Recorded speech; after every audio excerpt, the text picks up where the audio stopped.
Welcome to this month's Grammar Focus lesson. This month we'll be covering special kinds of phrases I call English fluency bits. I've taught these before in the program, but since so many of them appear in this month's conversation, I thought it would be a great chance to review them again.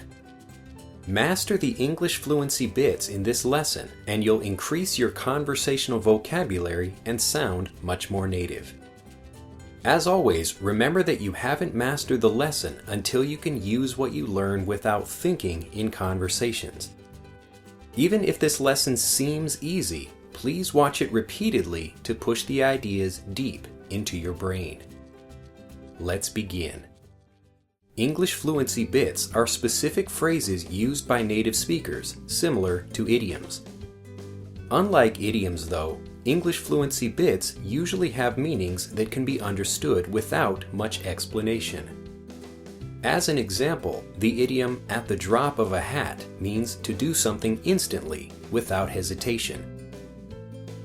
This meaning has no obvious connection to the words making up the idiom, so it's hard to understand without someone telling you what it means. The English fluency bit "in the first place," however, has a pretty obvious meaning, and is just a more colorful and conversational way of saying initially, or at the beginning. Of course the computer crashed. You didn't set it up properly in the first place. You can also sound more professional or educated by replacing a basic word or phrase with a more advanced English fluency bit. Without a teacher, the class was canceled. In the absence of a teacher, the class was canceled. Besides being different from idioms, English fluency bits serve two important functions. The first is to add more color and style to sentences. When used in this way, an English fluency bit will help you sound more native or educated, but won't really add or change anything important about the meaning of a sentence. We'll cover the examples of this usage later in this video. The second, and more basic, use of English fluency bits is as advanced sentence connectors. Sentence connectors are used to connect multiple sentences and/or create more complex sentences. We'll look at three general types of sentence connectors in this lesson: simple one-word sentence connectors, more advanced multiple-word sentence connectors, and the most advanced English fluency bits.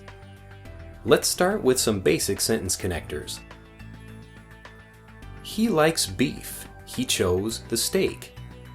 He likes beef, so he chose the steak. I enjoy diving. I'm scared of sharks. I enjoy diving, but I'm scared of sharks. I don't like dogs.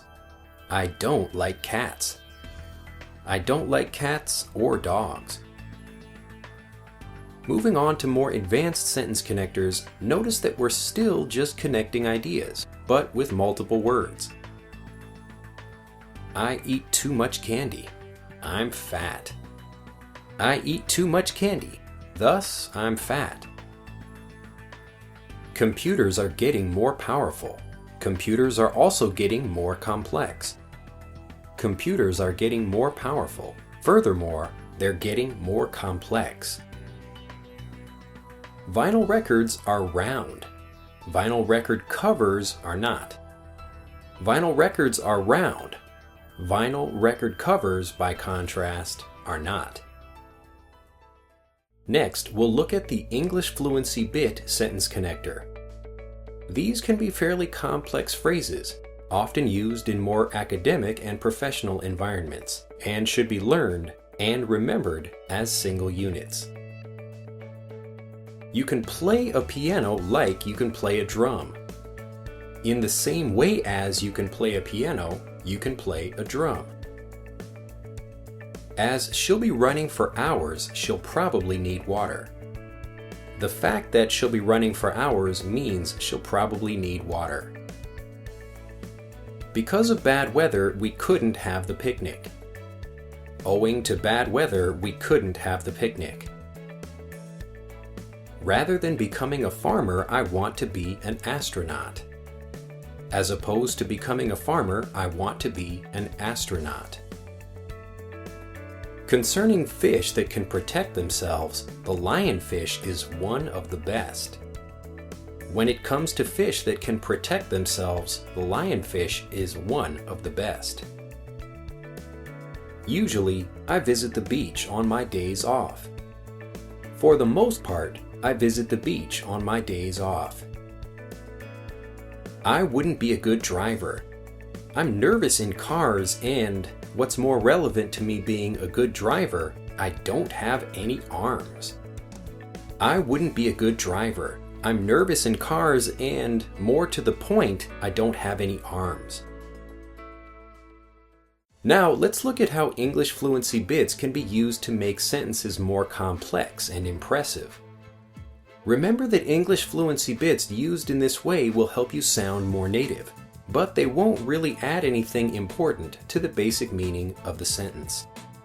Since the following examples are a bit more challenging, we'll introduce each English fluency bit first, along with its definition in textbook English, to make it easier to understand. Then we'll give a textbook English version of each example sentence before finally showing the example containing the English fluency bit. To add insult to injury. To make a situation worse or to hurt someone mentally who's already been hurt physically. The car was badly burned in the accident, and the driver had no insurance. The car was badly burned in the accident, and to add insult to injury, the driver had no insurance. Would that it were. If only it were true. Used when you're wishing for something. I want to be king so I can do whatever I want. I want to be king so I can do whatever I want. Ah, would that it were. It stands to reason that X. X is reasonable to assume. It's reasonable to assume that because so many young people are voting, our candidate will win. It stands to reason that because so many young people are voting, our candidate will win. Something like that. This is added to sentences when we can't express something exactly. The juice he was drinking was something like pineapple or orange. The juice he was drinking was pineapple, orange, or something like that. I find that. I notice. I notice that a good nap helps me relax before a flight. I find that a good nap helps me relax before a flight. I wouldn't be surprised if X happens. X may happen. We may see some shooting stars tonight.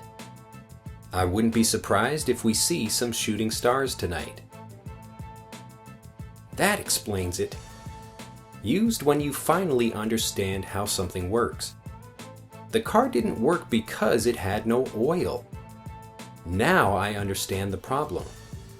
The car didn't work because it had no oil. That explains it. There will be times when. Sometimes. Sometimes you'll have to do something you're scared to do. There will be times when you'll have to do something you're scared to do. What's known as X? X. The doctor said I have crazy dangerous disease. The doctor said I have what's known as crazy dangerous disease. To be in the position of X. To be X. It's unfortunate that you're having to clean up after the party. It's unfortunate that you're in the position of having to clean up after the party. Finally, here's one last example of an English fluency bit that's a great reply you can use when people ask you for a favor. Not at all. Used to make someone feel at ease when you offer to do something for them. Person 1. Are you sure you can help me move? I'd hate to trouble you. Person 2. Not at all. I'm happy to help. Using this phrase, you're saying that it's no trouble at all for me to help you. Now let's see how English Fluency Bits make a story more colorful as we learn about different instruments.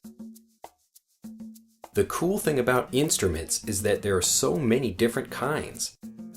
Not to be limited, humans have created an instrument to fit any mood or occasion. And as one would expect, you can also find them on every corner of our planet. As with many things, instruments range from the simple to the complex. And what's more, they can each make a unique sound.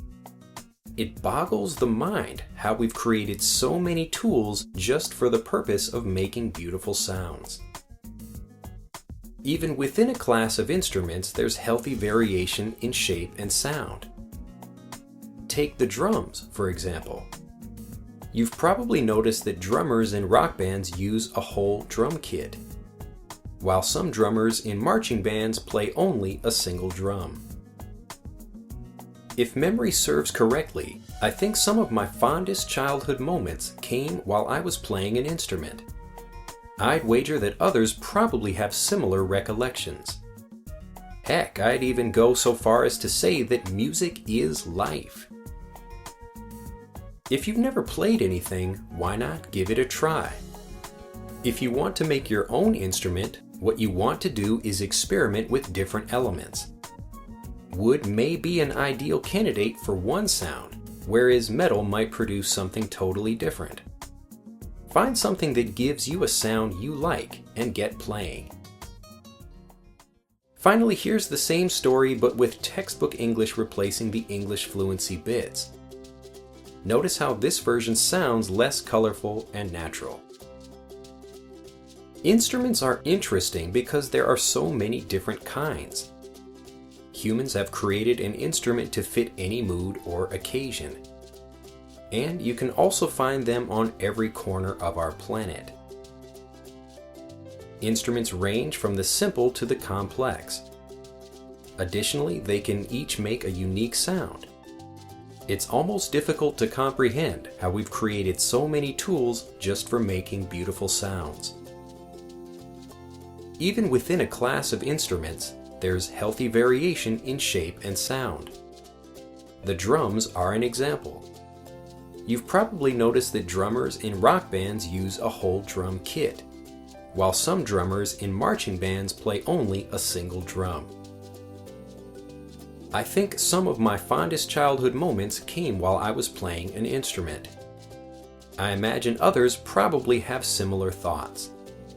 I'd even risk making the bold statement that music is life, as it's so important to people. If you've never played an instrument, why not try? If you want to make your own instrument, you should experiment with different elements. Wood may be good for one sound, whereas metal might produce something totally different. Find something that gives you a sound you like and get playing. Listen for these words in your daily life, keep practicing, and have a great day.